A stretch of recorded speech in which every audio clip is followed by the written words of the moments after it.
What's going on, guys? My name is Tommy. Welcome back to the channel. It's time to look at more of my ponytail and glasses flare. Oops, I forgot to take my hair down. Hold on a second.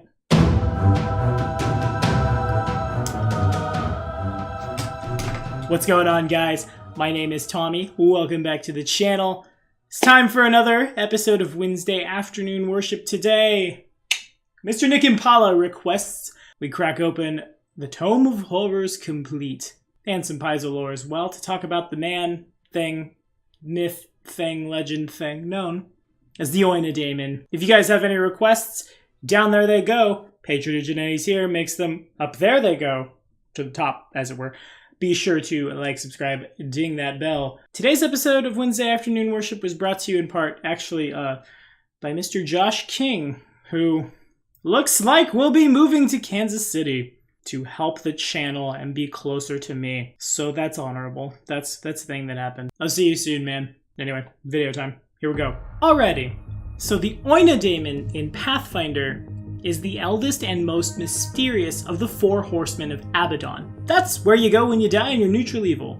He is rumored to be bound at the heart of the plane, a place that the other archdemons visit ritualistically for unknown but surely horrible, terrible, mind-bogglingly evil reasons. The Oinodaemon is rumored to have more power than the other four horsemen combined, but only the horsemen know for sure, because this guy is mentioned only in whispers for fear of somehow awakening him. The Oinodaemon has a very long and very rich history in Paizo's lore. Matter of fact, you are literally looking at the first daemon. At the dawn of mortal life, Abaddon started off empty, and it remained that way even as the first souls died and were judged by old Pharasma. When the first cataclysms on the material plane went down, the vast influx of souls in consequence overflowed the banks of the River of Souls. They washed up all over the place, including Abaddon, never reaching the Boneyard, never reaching their final destination. One of these souls was filled with such hatred, rage, and self-loathing, it coalesced and became literally the first daemon, devouring otherwise evil souls to gain power and twisting Abaddon into something as corrupt as itself. The creature called other souls to follow him. Some were unable to resist, some were just flat eaten. Some became the first daemons.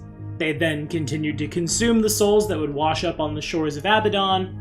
Meanwhile, the new Oinodaemon would taunt the gods that all the souls that came to Abaddon would get eaten. Rather than crusade and stop him, Pharasma created what is known as the Devouring Court within the Boneyard, where she sent souls damned to Abaddon, literally just handing them directly to the horsemen, who were created by the Oinodaemon as the Oinodaemon's chosen servants, in addition to the Astrodaemons to serve as his own deacons. The creation of the Astrodaemons, however, was an affront to the four horsemen, who saw this as an act of distrust and insult from their leader. Eventually, they trapped him in a hidden tower they called a ruined spire, and the four erased all mention of the Oinodaemon from their records, and few beings even remember this thing exists. However, it still lives. His eyes, the perpetual eclipse looming over Abaddon, and his essence merged literally with the plane itself. He is now powerless, however, he remains omnipresent and conscious, in constant pain.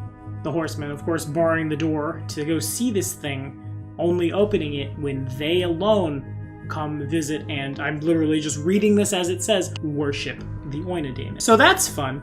Now, we do have some third-party stats for if you decided, well, why not? Sure, let's punch this thing.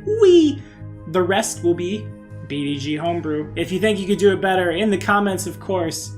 The Oinodaemon is, in fact, neutral evil. I think it's really flavorful, given that the four horsemen of the apocalypse literally worship this dude, which seems to be that that's where they get their power from. So, the Oinodaemon grants access to the domains and subdomains of each of the four horsemen of the apocalypse. So, all told, that's the domains of Earth, Evil, Madness, Weather, Evil, Fire, Strength, War, Death, Evil, Knowledge, Water, and Air, Darkness, Destruction, and Evil. With subdomains, Catastrophe, Daemon, Loss, Night, Plague, Decay, Insanity, Seasons, Blood, Ferocity, Tactics, and Ice, Memory, and the Undead.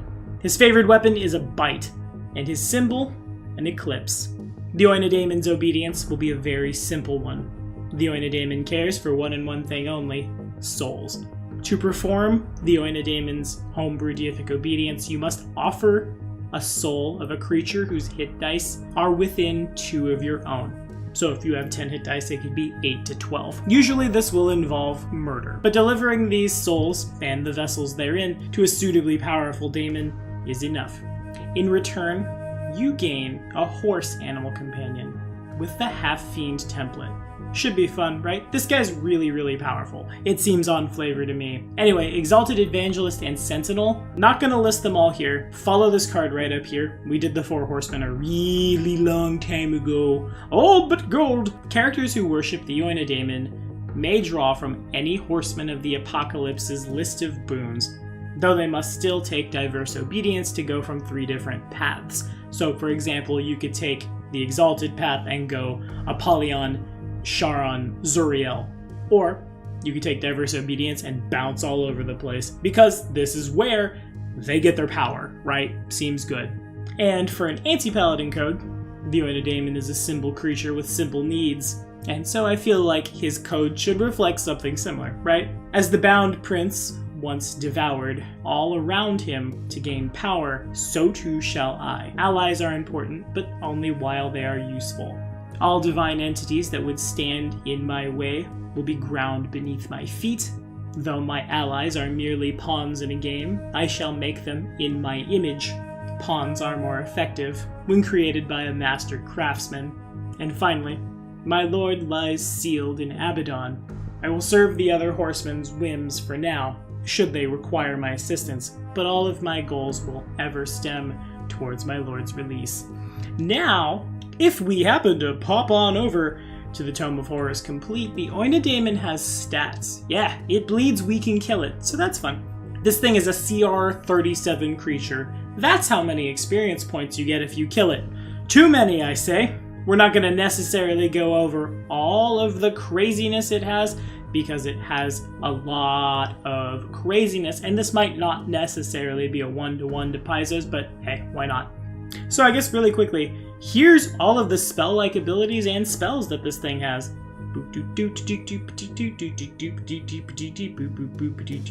Okay, we all caught that? Neato. First things first, when you get slammed by this guy, you are exposed to the Demonic Plague. Fort DC 47, the onsets a day.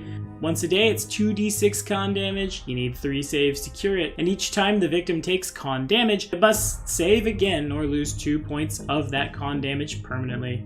Oh, all your con's gone. Hope you be okay, buddy. A living creature within 30 feet that meets the Oinodaemon's gaze must pass a DC 46 will save or hold person.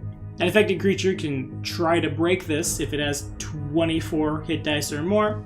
Otherwise, it is released by the Oinodaemon, wished or miracled, or GG. Unless, of course, the Oinodaemon is slain or moves more than 30 feet away. But as long as he stays within his reach, the Staff of the Lower Planes is his primary weapon. His 12-foot-long black wooden staff can only be wielded by the current Oinodaemon. Oh, there could be more. Spooky! Or any daemon he allows to wield it. In anyone else's hands, it's just a quarterstaff. Unless you kill the current Oinodaemon, and upon the current Oinodaemon's death, the staff can be wielded, and it functions as the tail below by the new Oinodaemon, as, killing him makes you the Oinodaemon. Nice. The staff can cast Doom or Fear for 1 charge, Dominate Monster, Geese Quest, Mass Charm Monster, or Unholy Aura for 2 charges, or Wish once a day, only to grant another's wish for 2 charges. The staff has an unlimited number of charges, but no more than 50 charges may be expended in a single day. The staff's powers automatically overcome any other daemon's SR. Any non-daemon that touches the staff takes 10d8 points of electricity damage per round of contact, no save, and gets 2 negative levels each round it touches the staff, with a fort save DC 35 to remove, and can result in actual level loss on a failed save. Alright, that's dirty. We work hard leveling our characters. Don't you take that away. You put that back. Pick up the staff at your own risk, kids. And for a boon, let's say the ability to see in darkness permanently. Seems good for a god whose eye is an eclipse, right? Yeah. So, I'm secretly hoping at some point we get an evil AP that meets the Oinodaemon. Fingers crossed on that one, that would be sweet. But worshipping an evil, powerful entity that is locked away is basically half a step away from Rovagug. So we've already got precedent here in Paizo. Except for the fact that I have to imagine the Oinodaemon is planning much more than old Rovi is. One of these days, the doors open and Zuriel eats it, because Zuriel's the one that opened the door, and out goes the Oinodaemon into the world at large. Which I suppose is a game in and of itself. Oh, the Oinodaemon got out, somebody's got to put him back in his house. You serve one of the most powerful entities in the multiverse, sure, killable, but we can thank third party for that, can't we? And although they are sealed away, lots of powerful entities are still getting spells or something like from the creature, so are you really sealed away, or are you not just inside every daemon forever and ever and ever? GMing for this, I guess the first thing that comes to my mind, to be honest with you, is an evil versus evil kind of game, the likes of which we don't normally see, right? Usually it's a good versus evil, law versus chaos. What about Civil War in Abaddon? Divide the four horsemen four ways and they're all vying to be the next Oinodaemon. Wherever you land is wherever you'd like to land as a character, but serving the Oinodaemon, to me, seems like you're playing all four sides until eventually you get what you want and abscond one of the most powerful creatures on Golarion. But what do you guys think about all this? Have we worshipped the Oinodaemon? Have we put him in our world? Anyway, it's First Party Paizo next time. Gonna go talk about one of them there demon lords. Feeling vampiric? Great. Next week, it's the creature that started the disease, the curse, the whatever it is. We'll find out soon. It's Zura. See you then.